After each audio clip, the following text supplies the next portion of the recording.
Today, let's talk about competitor analysis, why you should do it, and what is it. This will make you a better Airbnb host, I guarantee it. Let's jump right in. Okay, welcome back, Airbnb family. So competitor analysis is a process that most startups go through when they're pitching for VC capital or when they're starting their business, even if they don't need capital. So everybody thinks that their own idea is like the best idea and that they're original, but let's be real, most aren't. And especially in the Airbnb space, you're not the first host out there. So you can benefit from analyzing your competitors. Now there's two main competitors that you can analyze: hotels and other hosts, right? So a competitor analysis is where you take market data from your competitive space or your territory or your market segment. In this case, we're looking at territory. So if you have a city like Atlanta, Denver, Houston, Boston, your territory is your immediate area. Now, Airbnb will grade you against other hosts within a 5.3 mile radius. Usually, this is something that we picked up in Dallas when they give us price recommendations. So use a 5 mile radius as your rule of thumb if you want to kind of measure the same thing that Airbnb does. What you're going to look for is, what are other hosts charging? What are the quality of their photos? How big are their spaces? Do they have 1, 2, 3, 4 bedrooms? How many bathrooms? What amenities do they offer? And how well are they doing?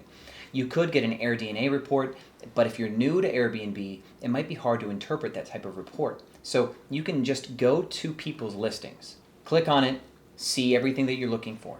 Make a Excel spreadsheet or take notes however you would like for about 10 or 15, maybe even 20 different hosts in your immediate area, and check off all those boxes. But additionally, you can go into their calendars and go to book a stay or check availability and see how full or how available they are. This also allows you to check to see if they have a minimum night stay requirement, because if you go to book, it'll gray out dates and say, well, you can book only a minimum of 3 days or longer. This will let you know how many hosts are charging what price, what their terms are generally, what they offer, and if their schedule for the next month is fairly open or fairly booked. And this allows you to get a better look at your competitive space. Now, the reason why you're going to do this is because you have to choose your strategy, which we'll cover in another video. You're either going to compete on price, or you're going to try to provide a better quality or some other form of market differentiator. So an example of a market differentiator is if you cater to families, or you want to be on the work collection, or you have a really eclectic property or a themed property that nobody else is going to do. These are ways to differentiate. If you're by a medical center, try to make sure that your place is hypoallergenic, easy for people with wheelchairs, etc. These are differentiators.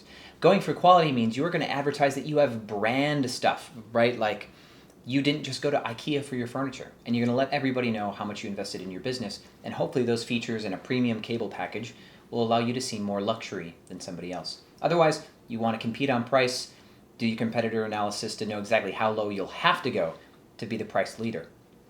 Use this before you get started, and it'll save you a lot of time and money in profit when you hit the ground running. Thank you for watching Airbnb Automated, and I'll see you on the other side.